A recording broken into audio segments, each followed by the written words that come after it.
Hello, how's it going? Hope you're doing well. Today, for the final video this week, I am playing a deck that I have been sitting on for actually a very long time. It is Esper. You guys know what this one is. It's a deck that is built around Riverchurn Monument and Singularity Rupture, and I'm sure you have faced it on the ladder before. And I've debated whether or not I've wanted to try this deck out myself for quite a long time. But a friend of mine is a big fan of Mill, and I figured, you know what? Let's finally try this out on the best of one standard ladder right before Avatar comes out. So the deck, pretty simple. Our win condition is milling out the opponent. We want to hit them with a Singularity Rupture. If you don't know what Singularity Rupture does, it's this. Destroy all creatures, then any number of target players each mill half of their library rounded down. So we want to make sure that their library is nice and full, and then we get out the Riverchurn Monument, a 2 CMC artifact. It says pay 1, tap any number of target players each mill 2 cards, but we don't care about that too much. We care about the exhaust part. Exhaust, pay 2 blue, tap any number of target players each mill cards equal to the number of cards in their graveyard. So we fill up their graveyard with the Singularity Rupture, and then we finish off the game with the Riverchurn Monument. At least in theory, that's what we're doing. We also do have another way of milling them. If it comes down to that, we have the Jador Aristocratic Capital. Target player mills half of their library rounded down. Another way of making the opponent fill their graveyard if we run into that situation. And then the rest of the deck is just built around drawing cards with stock up and consult the star charts, and stopping the opponent from doing anything with things such as 3 steps ahead, get lost, shoot the sheriff, no more lies, emergency eject, why not, and of course some board wipes, Day of Judgment. We're also playing a little bit of graveyard hate in the form of Soul Guide Lantern and Authority of the Consuls to stop those aggro decks from running us over. And quite a few lands in the deck, 26 lands to be specific. So this is the deck, Esper Mill.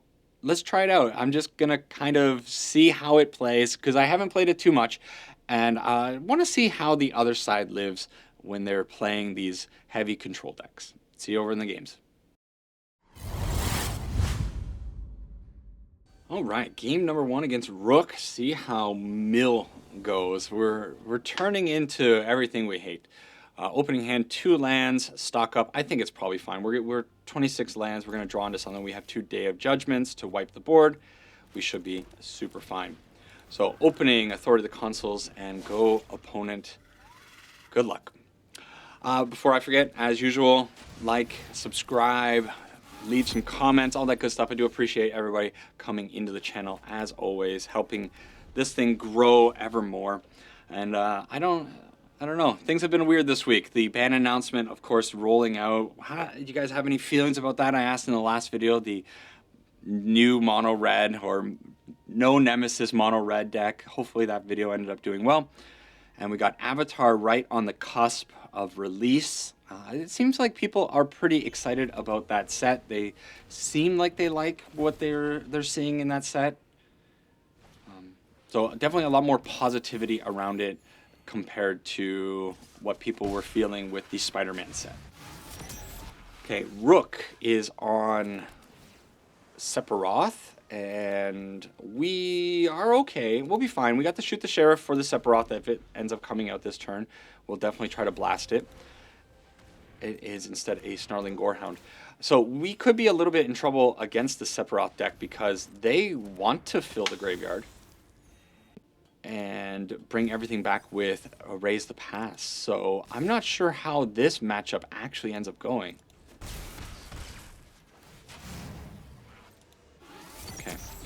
I think it's probably fine. Oh, you can't. Oh no, it's a Warlock.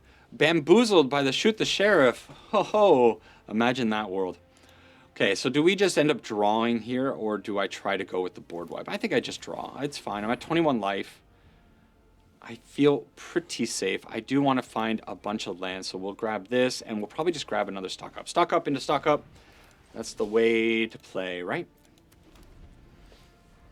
Of course, also, I would love to have some advice from you about lines. My line's always not the best, but in the case of this type of deck, I'm not... you guys know, if you watch the channel, I play a lot of aggro decks. Not a whole lot of control decks, so the line choices might be a little wrong, of course. do let me know what I should be doing. Okay, the opponent is going to do a bunch of pinging here, but we are gaining life every time one of these creatures comes in from like the Infection Sage or the Nesting Bots. They're going to get in for a good amount of damage. The Nesting Bots dealing 2 damage is awfully nice for them. And we nail this. This is actually pretty good. So what we're going to do is we're going to throw out the Day of Judgment. We're going to wipe the board. We're going to take quite a bit of damage here because this Vengeful Blood Witch is going to trigger on everything. They don't need to go sacking, although I guess they could, because they could be trying to fix the top of their deck. But we're going to put out the Soul Guide Lantern, and when the Soul Guide Lantern hits, we just have that just in case they end up finding a Raise the Past. So we're going to be able to remove anything that they put, or any chance of them putting things back on the field. Okay, so they also gained a bunch of life, of course, up to 28. Let's get rid of the Vengeful Blood Witch just to start. And this thing's going to sit on the field indefinitely. We are going to take 3 more points of damage here, and I think it's going to be, well, we're going to try to, wow, exile each opponent's graveyard. They got the fancy Raise the Past too. I've never seen that before. That's very cute. Okay, do we just, you know what, I think I can risk taking a little bit more damage. I'm going to stock up here. Find, definitely a land, find the Riverchurn Monument, I suppose. And the hard part about all of this is going to be finding the window where I'm going to be able to fill their graveyard with the Singularity Rupture, but hope that they don't have a second Raise the Past to blow me out, right? But I think the plan is quite simple. It's going to be... Did I see a counter? No, I think I needed to choose the cards that I chose. I needed the land, I needed the Riverchurn Monument, so I think it's fine. But I was thinking, should I have taken a counter spell there to make sure I could stop a Raise the Past? Well, let's just do this. Singularity Rupture and pray. Pray that they don't have Raise the Past. Ooh, okay, there's one of the Raise the Past. How many are in the graveyard? I only see 2. So they have 2 cards in hand. It's this turn or they're toast. Let's see. Nesting Bot, not going to do it. And now they don't have the mana for the Raise the Past. So I think that's how it works. What? Well, so it's so lame. Okay. Oh, I got to check the replay. I think the next card was a Raise the Past. When I looked up to see all the cards milling into the graveyard, I feel like they had... Yes, they did, because that was definitely on the top, and their next card was definitely a Raise the Past. Wow. Wow, wow, wow, wow. What a cool opener. Anyway, next one. Got to admit, that was a little fun. It was definitely a little bit fun to hold the opponent off with board wipes and then mill them out like that. Is this the start of a villain arc? Is this how it happens? Okay, we have all the board wipes in the world, but we don't have the lands that we need, so we definitely need to keep this Meticulous Archive on the top and hope that the opponent isn't on a very fast aggro start. Yeah, we'll play the Meticulous Archive again and find a third Meticulous Archive, sure. Uh-oh. They might be just one turn fast enough, right? Because we just simply cannot get up to wiping them. Do we die next turn? Am I dead? Sure, I'll keep the Shoot the Sheriff, I suppose, and... Okay. But I gotta take... They're gonna do 13 points. They got way... Yeah, we're toast. I guess this is what happens when you go second and your opponent just has this. Really needed to have the Shoot the Sheriff in hand for the Ouroborite right off the bat. Yeah, this is so much damage. Okay. No, just let it through. It's done. You're done. You got it. You don't need to do anything, opponent. There you go. Okay. Ouch. Okay. Turns out turn 3 Ouroboride when you have 3 other creatures on the field. Pretty good. Yeah. At least it was fast. I've definitely played some games where you kill the opponent before they do anything, and that's exactly what just happened in that game, right? I played out Meticulous Archive in 3 in a row and then died. And when you're the opponent, like, you gotta be sitting there like, what are they doing? Are they gonna do anything? But yeah, that's how that feels when your control deck is a little bit slow and doesn't have the exact answer that it needs. Ouch.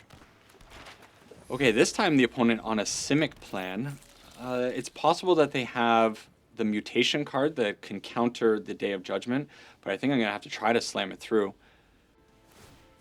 Okay. Opponent didn't really know what was going on there. They find the Ouroboride. So again, we're in a position where, well, okay, next turn they're playing the Ouroboride, so I just have to hit it with the Get Lost. That's 100% what has to happen here.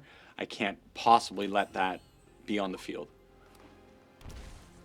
Boom. Let me do it. I know every bone in your... Oh? Oh? Okay. Maybe they have a different plan. Innkeeper's Talent. Okay. So Innkeeper's Talent, they want to try to protect the Ouroboride, I assume. So they're going to hit us for...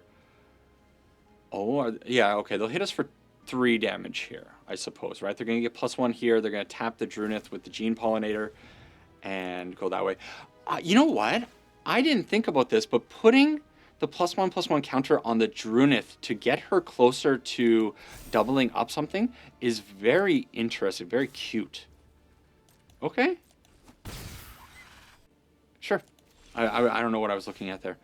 So we find our lands. We need to play an untapped land this turn because I need to be able to kill the Ouroboride through the ward. And then on the following turn, we can just wipe them. And hopefully that sets them back so much that they won't be able to... Oh, I don't know why I thought that I needed... I didn't need to protect from the ward. Of course it didn't have ward. Okay. A little bit of damage, though. We're going to... are they going to tap some stuff? They are going to tap some stuff. They tap to find another Drunith. I'm not too scared of another Well, I guess I should be a little bit scared of another Drunith, because if they put that out and they start getting it big with the Innkeeper's Talent, then they're going to be able to maybe find another card off the top, like a double Ouroboride turn, and that could be really terrifying. Okay, 6 damage coming at my face. They're leaving it at 3 power. Okay. Well, that's a pretty good card. So we'll Day of Judgment, get rid of all of that annoying stuff, and then... Okay, Drunith coming down. So do we want to... I guess we try to hit the Drunith. We're just going to be playing it nice and slowly here. Probably going to end up drawing with this Soul Guide Lantern at some point. But I don't know if there's any point of reacting quite yet. I think it's fine to just see what they draw here. They go that way. Okay. So in that case, we will remove the Drunith. Pay the Ward 1.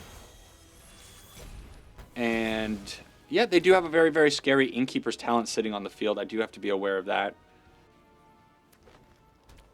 They hit a land. Okay. So we are not really drawing well. So let's see one more card with a Soul Guide Lantern. It is Singularity Rupture. Okie dokie. So if we end up finding our monument, we'll be okay. Of course, that's the whole point of the deck. The deck's, it's kind of boring, right? So we're just going to sit here. We're going to wipe every time they load up their board. We're going to wipe it away, and then, yeah, go from there.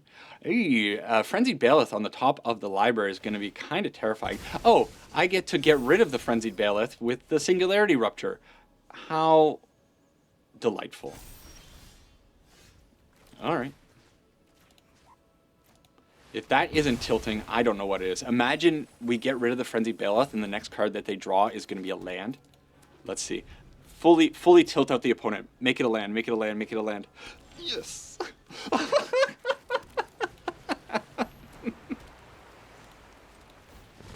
That's oh man, that was pure happiness that came over me, right? That couldn't have gone worse for the poor opponent. I I usually I never really think about like saving videos or saving clips, but I will say I think that little sequence at the end against that poor opponent is definitely up there for highlight reels. That that was dirty. Oh my goodness. This deck. Yeah, we'll keep that. Lots of easy decisions, I think.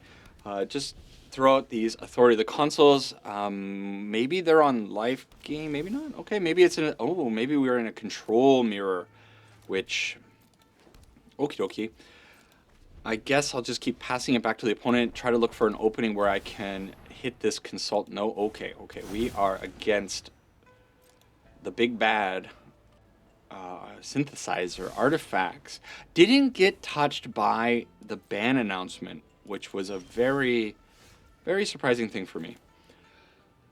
I suppose what we're doing is we're going to play out this and we're going to work towards this consult the star charts, try to find a board wipe to deal with these constructs that they're going to be putting onto the field. Yeah, I'm okay with that. That's an interesting choice. I wonder why they would do that. Let's just grab the island. Okay. Are they just like thinning their deck? That's fine. Seam rip away. The opponent must be on a little bit of a sketchy hand. We have the open mana. It doesn't really matter. We'll just do this now, though. Another Riverchurn Monument. And another. Definitely I'm grabbing this. And you know what? I kind of feel like I just grabbed the emergency eject. And this turn, I'm going to send the Simulacrum Synthesizer somewhere. What is this thing? Whenever you draw your first or second card each turn, put an Ingenuity counter on Moretta. You may cast an artifact spell from your hand with mana value less than or equal to the number of Ingenuity counters on Moretta without paying its cost. Okay. That's interesting. First things first, let's get rid of the Simulacrum Synthesizer. Set them back just a little bit, and then I think definitely we're not... Okay. We found our 1-2 combo. Soul Guide Lantern, why not? Just remove that. Soul Guide Lantern is a little bit of an interesting card in this deck. I think because of the prevalence of graveyard strategies with Kavaro, probably the creator felt it was necessary to have in the deck. Okay. Whenever you draw your first or second card each turn. So every turn she's going to be getting one counter on her. That's interesting. I don't care about these seam rips. Okay. Do they attack in? Okay. I suppose we're just doing the thing. I don't... It's possible that they are playing counter magic. So in next turn they might have something. But if they don't hold up mana we just Riverchurn Monument and end the game. Okay, United Battlefront, I don't think it's that scary. There's nothing they can get that's going to... Ooh, I'm so sorry, opponent. That is rough. A Clayfire Brick. And that's the game. Opponents just, they don't let it happen. They, which, to be fair, I think I scoop pretty quickly when I see the Riverchurn Monument hit the field too. That's 4 in the books. Next one. Now, for a quick moment, I'm going to talk directly to the person who encouraged me to play this deck. Are you happy? Are you entertained? Is this what you wanted to see? I hope you're pleased with yourself. All right. Yeah, let's keep going this way. You don't run out the Riverchurn Monument, right? I guess you could run it out and then start milling the opponent depending on what... Not if they're wanting us to fill their graveyard, that's for sure. Okay, so we are against Kavaro. They're playing Esper Origins. I love that. Do I fire off the Consult? No, I think it's fine to... I have one more turn, so I'm going to actually play the tapped land. And I think it's also fine just to put the Authority of the Consuls onto the field, whatever. But I'm going to be holding up this 3 steps ahead for the Kavaro. And hopefully finding another counterspell, because we can't allow that to happen. That being said, they don't have anything to hit, or they don't have anything in the graveyard. So it's not such a big deal. Still, pretty good position where we can hold up, consult the star charts and 3 steps ahead and make sure that they're not doing anything. However, I did just notice now they have a Cavern of Souls in hand. That's going to be bad. I love this card so much. The art is cool on it. It's just powerful card. They put the Immodanes into the graveyard, okay? And they grab another Immodanes. All right, let's kick this, see what we can do. We find the Singularity Rupture, and we find another land. Okay, we gotta play towards that. I'm gonna grab this land. I think it's probably fine. We have enough blue mana to be able to put things out. With this, you do need 3 blue mana at most, or at least. So, Gloom, Lake Verge, and I'm a little bit scared of them maybe trying to aggro us down with the Immodane. So I might be in a position where I need to cast this Get Lost. They're putting the Cavern of Souls on human to stop that. When it enters, you may exchange life totals with target opponent. If you lost life this way, draw that many cards. Wow. Okay, there's nothing I can do about this, right? This is uncounterable. And they're going to switch life totals. They're losing life, so they draw 2 cards. Very cool. But I think that's not the most deadly thing. And they're going to hit us for 6 here. But next turn, I board wipe, and then I Riverchurn on the following turn, and it's probably going to be fine. Uh-oh. Uh-oh. So maybe things are a little bit weirder now because they have the Bringer of the Last Gift in the graveyard. So what do? Do they have the Kavaro in hand? But the Kavaro is uncounterable. So am I just in a position where I have to hope that it doesn't happen this way? What do you do? What do you do? Okay. We're gonna go for it. Go for it, opponent. We're gonna send everything into the graveyard. Pray that you don't have the Kavaro. Okay. Well, they still have the. That's the Kavaro, and I'm sure they have the mana for it. They say good game. They play it out. I'm guessing they probably have enough damage from the Kavaro on the enter the battlefield thing. I'm kind of curious to see it happen. Let's let the opponent have fun. Yeah, there's the terror. 3 Terror of the Peaks. I would really wish I could be on their side of the field because I want to know if they needed that Dredger's Insight to find the Kavaro.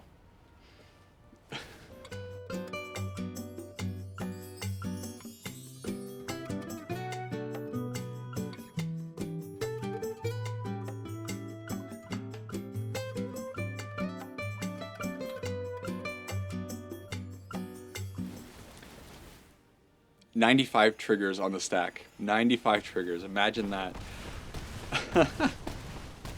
It's pretty cool. Oh, exactly 0. It's kind of nice how it rounded out like that. It is what it is. Oy, really need to have that Soul Guide Lantern on the field if you're going to be Singularity rupturing a Kavaro player. But I guess it is what it is. That Cavern of Souls, powerful. Opening hand looks okay. We are against Simic aggro again, so that could be a problem. Doesn't matter. Put out a land. We can't do anything about this. Oh, that was wrong. I should have put out the Farm Verge or the Plains. Either. I picked the optimally worst land to put onto the field. And they have a Trailblazer. So, in this case, do you fire off the Consult or do you hold it? I think you hold it, right? Okay, now we get our Flood Farm Verge on the field. So at worst, we can counter something with the No More Lies. This Trailblazer probably is a problem for us. They missed a land. Okay, Esper Origins, I think I can allow that through. Like, that's not something you want to counter, right? But they put a land into the graveyard. Sure. Okay, pass the turn. We do need to find a little bit. That's good. At the very least, I can now No More Lies and shoot the Sheriff and or consult the star charts if they end up taking a little bit of a weak turn here. I wonder if we're going to see a resurgence of this deck, because this, in that, do I care about this? Because I could consult and try to find a board wipe. This is going to gain them a little bit of life, allow them to fix the top of their deck. I think it's fine. We're going to let the Esper Origins hit the field, and we're going to consult, and we'll go from there. But yeah, the Teamer Battle Crier deck, I think, lost a lot of popularity for a while there, but now I am seeing it a little bit more. And what's with the Imodane's Recruiter now? People like this card now? Okie dokie. So let's consult, try to find something good, and we find nothing good. Stock Up is fine though, and I guess I'll take a Watery Grave. I don't know if I need... I think I need to stock up here. Stock up and then hold up the No More Lies or the Shoot the Sheriff. So we get the Day of Judgment to wipe the board on the next turn. And the Jador?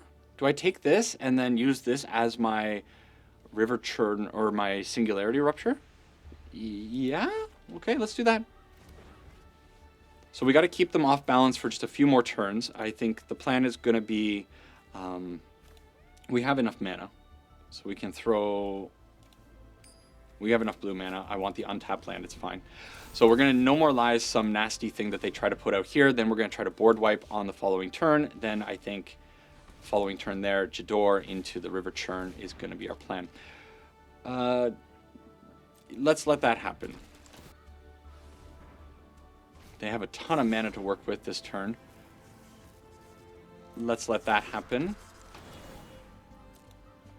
They still have 4, 5 open mana, 6 open mana actually, because this makes another one. There's the Teamer Battle Crier. So if I have to let this one through. I have to counter the Imodanes because I can't let them trample over me, but I can let them start putting things onto the field for a discount. They're going to draw a lot of cards though, which is a bit of a problem. Mirror Room. When you unlock this door, create a token that's a copy of a card. So maybe I counter this one, and now they can't... They haven't played out their land for the turn, actually, right? Yeah, they haven't played their land for the turn, so they can still play out the Stomping Ground. Or a Stomping Ground, what am I saying? Imodane's Recruiter, if they put out something like another Stomping Ground, is where my brain was at. Maybe I'm letting them do too much here. There's the Imodane. I need to counter that. They don't have 3 mana to pay for it. And now they're down to 2 mana. Did they... Was this, where's the discount coming from? They paid that for 1? Hang on a second. So where did they get a discount from? I feel like a fool, but they definitely got a discount from something. This, during your turn, spells you cast cost 1 less to cast for each creature you control. Oh, I misunderstood what the Battle Crier is. Oh my god, Battle Crier is way more powerful than I thought. So I thought that this was only discounting cards with power 4 or greater, not based on power 4 or greater cards on your field. We learned about Teamer Battle Crier. It's a lot more powerful than I thought. I guess it wasn't too bad. I think that was still kind of the right line. Maybe I could have countered something beforehand leading up to that, but them having 2 of the recruiters in hand was what really sealed it for me. But thankfully, most people don't watch my videos all the way to this point of the video, so only the diehard Aboji MTG fans are going to see me getting my face smacked in by a Battle Crier opponent. But it's fine. We're playing today to learn how to play Mill and the power of Mill. I definitely think there's... Control definitely takes a lot of effort to kind of fine-tune and figure out how to play each line correctly, of course. It's not as brain-dead as... Well, I mean, of course not brain-dead. Control is not a brain-dead deck at all. But it definitely feels like your opponents just always have the answers. And probably good control players make you feel that way because they are choosing to use their cards at very specific times that give them the best advantage possible. We are going to, I think you got to emergency eject this thing, right? You can't allow Simulacrum Synthesizer to be on the field. They get a lander token, not a big deal. And hopefully that slows them down just enough. With the 3 steps ahead, maybe I could have held that for a potential battle. What is it called? The 4 CMC sorcery. Forgetting the name of it. I'm sure we're going to see it the next turn, and I'm going to probably hold up the 3 steps ahead to try to counter it. No land drop for us. A little bit bad. We also don't have a draw spell, so we'll see. United Battlefront. That's what it's called. Seam Rip. Sure. Opponents love seam ripping my Authority of the Consuls, and I suppose that is an okay thing for them to be doing. There's the United Battlefront. So we will counter that, and unfortunately we can't draw because we don't have enough mana. Now we do. Okay, pass the turn. Draw, go, draw, go. That's how we do it. United Battlefront. This time I think we can do the full 5. Why not? Draw 2 cards and then discard. What are we discarding? Ooh. Discarding the Get Lost, I guess? Sure. And from here, probably it's going to be stock up. Try to find another land, another couple lands maybe. Do I just grab 2 lands? Definitely I'm going to grab the Meticulous Archive because I want to see the top of my deck. And maybe it's actually just... I have a Consult. I think I'm going to grab lands.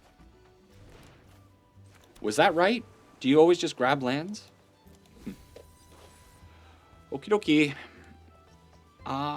Is it worth it to put out one of these Riverchurn monuments now since I do have 2? I think it's maybe fine, and this might entice them to try to seam rip away this one. At worst, I can start activating it each turn if I don't end up finding other ways of milling the opponent out. They are up to 6 lands, and they have this. What is this thing? When this artifact enters exile, target non-land permanent opponent controls until this artifact leaves the battlefield. Okay. I'd rather them use their turn playing a 4 CMC Mana Rock. That's kind of cool. Mana Rock that also sucks something up. Okay, I dig it. All right. Put out our land and pass. We're going to consult the star charts and try to find Singularity, Rupture, or the Jador. Repurposing Bay. Okay, they have... Okay, so this is how they find their synthesizers now. They're going to be able to sacrifice either the Relic or the Clayfire. You sacrifice the Relic, right? Yeah. There you go. I don't think there's anything I can do by consulting, so I just let this happen. They have 3 mana open. I wonder if they're going to have a way of triggering the synthesizer this time around. Okay, what's this? Dauntless Scrapbot. When this creature enters exile, each opponent's graveyard create a lander token. Yeah, you can exile my graveyard. I like that. Okay, the opponent's ready for the Kavaro matchups. Good on you, opponent. And that's a 9/9. That is a scary looking construct, and they're getting this thing up. Okay. Wow. I mean, they just got it. Okay, we need to find Singularity Rupture. And how much mana? 2, 4, 6, 7. I don't have enough to Singularity Rupture and hold up the No More Lies. So probably it's just going to be... They could have haste. But I mean, if they have haste, that's it, right? They just get me. Okay, let's grab 3 steps ahead, I guess. No, I definitely should have grabbed, because I could draw a land off the top, right? I should have grabbed the... Oh, look at that. I should have grabbed the No More Lies. I think 100%. Just in the case that I did draw a land on the top. And let's just put this out as a land and see what the opponent can do. If they have the Fire Crystal, they need a lot of stuff here. But they do have the Adagia, and the Adagia is create a token that's a copy of an artifact you control. So they can pay 4, they can create 2 Simulacrum synthesizers, and then they can use... They still have enough mana to do the repurposing bay to get the... I think I'm dead. I actually think I'm dead. If they have the Fire Crystal, depending on where the Fire Crystal is. Did we mill it? Oh. What? No, no, no, what? I wasn't paying close enough attention. They just... oh, okay. Feldon's Cane from Foundations. Exile this artifact. Shuffle your graveyard into your library. What? Wild Child is indeed a wild child. What a play. Holy cow. And now they just take a turn. They do this. Yeah, sure. Make a Simulacrum. But they can kill us here. They can... Not only can they pay the 1 mana to shuffle their entire graveyard back into the library, they're also... I think they have... Maybe they don't have lethal. They have 18 damage, maybe? If they now sacrifice the synthesizer to go grab the Fire Crystal, they make another boy. No, it is 20. Yeah, okay. Wow. What a performance coming out of Wild Child. That is absolute cinema. And I'm okay taking an L on that one. All right, so Esper Mill, kind of a fun deck. I had a good time doing this silly stuff, but I'm definitely not used to it, and I think it's a deck that you actually have to spend quite a bit of time with, and probably one of those decks that you have to continually change to get used to the meta and just make small little tweaks here and there, which I don't know enough about to actually modify the deck in any meaningful way. But it was a good little fun test. I didn't want to play anything too serious because Avatar is coming out next week, and that's going to, of course, change things up. I think probably I'm going to have one more video before the Avatar stuff comes out, and then I guess we'll start with that new set and see how things go there. But anyways, Esper Mill, it's fun, whatever. I hope you had a good time watching this video. That's it for this one. Take care for now. Sarang e ipana, and bye-bye.